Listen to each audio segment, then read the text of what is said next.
عن عبد الرحمن بن أبي ليلى قال لقيني كعب بن عجرة فقال ألا أهدي لك هدية إن النبي صلى الله عليه وسلم خرج علينا فقلنا يا رسول الله قد علمنا كيف نسلم عليك فكيف نصلي عليك فقال قول اللهم صل على محمد وعلى آل محمد كما صليت على إبراهيم وعلى آل إبراهيم إنك حميد مجيد وبارك على محمد وعلى آل محمد كما باركت على إبراهيم وعلى آل إبراهيم إنك حميد مجيد. عبد الرحمن ابن ابی لیلہ یہ بہت بڑے تابعی تھے، ان کی کنیت ابو عیسیٰ تھی اور یہ ثقہ روات میں سے ہیں اور ائمہ حدیث میں سے ہیں. فرماتے ہیں کہ لاقینی کعب بن عجرہ، مجھے نبی علیہ السلام کے صحابی کعب بن عجرہ ملے. یہ انصاری صحابی تھے اور بہت بڑے صحابی تھے. میری ان سے ملاقات ہوئی. فقال، تو صحابی رسول نے فرمایا الا اہدی لک ہدیہ، تمہیں کوئی تحفہ نہ دوں، کوئی ہدیہ نہ دوں؟ اب یہ ہدیہ دے رہے ہیں اور یہ ہدیہ لے رہے ہیں، اور آپ دیکھیں کہ ہدیہ کیا ہونا چاہیے. ہم اگر ہدیے کا نام سنیں تمہارے ذہن میں دنیا کی چیزیں آتی، لیکن حقیقی ہدیہ کیا ہے؟ ان النبی صلی اللہ علیہ وسلم خرج علینا، رسول اللہ صلی اللہ علیہ وسلم ہمارے پاس تشریف لائے، ہم بیٹھے ہوئے تھے. فقلنا یا رسول اللہ، ہم نے عرض کی یا رسول اللہ صلی اللہ علیہ وسلم قد علمنا کیف نسلم علیک فکیف نصلی علیک، ہم یہ تو جان چکے کہ آپ پر سلام کیسے بھیجیں. ابھی آپ نے پڑھا السلام علیکم ایھا النبی رحمۃ اللہ وبرکاتہ، سلام تو ہم نے پہچان لیا، جان لیا، لیکن فکیف نصلی علیک، آپ پر درود کیسے بھیجیں؟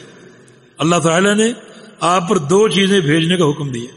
ان اللہ وملائکتہ یصلون علی النبی یا ایھا الذین آمنوا صلوا علیہ وسلموا تسلیما.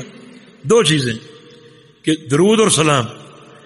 اب دو چیزیں آپ پر بھیجنی ہیں. سلام ہم نے پہچان لیا جس کی آپ نے تعلیم دی، السلام علیک ایھا النبی، لیکن فکیف نصلی علیک، درود کیسے بھیجیں، درود کیسے پڑھیں؟ تو رسول اللہ صلی اللہ علیہ وسلم نے فرمایا قولو، تم پڑھو، کہو. یہ قولو امر کا صیغہ ہے اور یہاں دو چیزوں کا وجوب ثابت ہو رہا ہے، دو چیزوں کی فرضیت یہاں ثابت ہو رہی. ایک یہ کہ درود پڑھنا فرض ہے نماز میں، اور دوسرا یہ کہ یہی الفاظ جو اللہ کے نبی نے تعلیم دی ہے یہی پڑھنے فرض. تو رسول اللہ صلی اللہ علیہ وسلم بصیغہ امر درود کے الفاظ ہمیں سکھائے کہ یہ درود پڑھا کرو، یہ مسنون درود. تو رسول اللہ صلی اللہ علیہ وسلم پر درود پڑھنا چاہیے. آپ امت کے محسن ہیں، یہ آپ کا حق ہے، مگر کون سا درود؟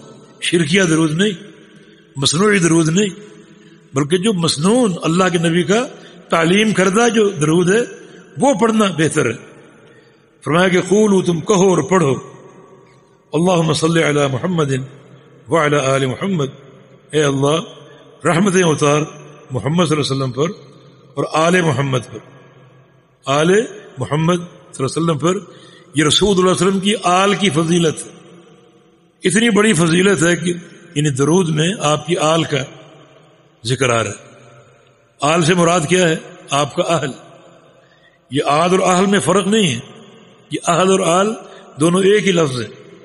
اصل میں یہ لفظ اہل تھا اور کثرت استعمال کی وجہ سے اس کو تخفیف کے لیے آل بنا دیا گیا. یہ ہا کو حمزہ کیا گیا اور حمزے کو الف کیا گیا، آل بن گیا. آل اور اہل دونوں کا ایک ہی معنی ہے، نبی علیہ السلام کا خاندان، نبی علیہ السلام کا اہل. اور میں بتا چاہوں کہ اہل جو ہے وہ دو طریقوں سے بنتا ہے. ایک نسب کے ذریعے جو خونی رشتہ ہے، جیسے آپ کی بیٹیاں یا اولاد، یہ آل ہے. دوسرا مصاہرت کے ذریعے، آپ کی کہیں شادی ہو اور جو عورت آپ کے نکاح میں آئی وہ آپ کے اہل میں سے، وہ آپ کے خاندان میں سے. دو طریقوں سے جو ہے وہ آل یا اہل بنتی. تو یہ نبی علیہ السلام کے اہل اور آپ کے آل کی فضیلت ہے کہ درود میں ان کا نام ہمیشہ ساتھ ساتھ. تو اللہم صلی علی محمد وعلی آل محمد کما صلیت علی ابراہیم وعلی آل ابراہیم، جیسا تو نے رحمت اتاری ابراہیم علیہ السلام پر اور آل ابراہیم پر، انک حمید مجید، بے شک تو سزاوار حمد و ثنا ہے اور بزرگی والا ہے، وبارک علی محمد، اور برکتیں اتار محمد صلی اللہ علیہ وسلم پر اور آل محمد پر، کما بارکت علی ابراہیم، جیسے تو نے برکتیں اتاری ابراہیم علیہ السلام پر اور آل ابراہیم پر۔ برکت کی دعا یہ اضافے کی دعا ہے، اعمال میں، نیکیوں میں، مال میں، اہل میں، یہ تمام چیزیں برکت شمار ہوتی ہیں۔ انک حمید مجید، یہ درود پڑھنا نماز میں فرض ہے۔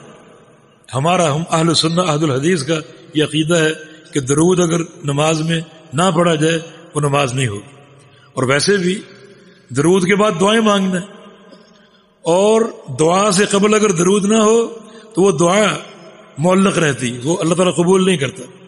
دعا کے آداب میں یہ بات شامل، اللہ کی حمد و ثنا ہو اور نبی علیہ السلام پر درود ہو۔ تو اگر درود نہ پڑھا جائے، جیسے کہ فقہائے احناف کا یہ مسلک ہے کہ درود پڑھنا کوئی ضروری نہیں ہے، لیکن ہمارے نزدیک یہ پڑھنا ضروری ہے۔ نبی علیہ السلام نے قول امر کے صیغے کے ذریعے اس کا ایجاب فرمایا، اس کے بغیر نماز نہیں ہوگی۔ جی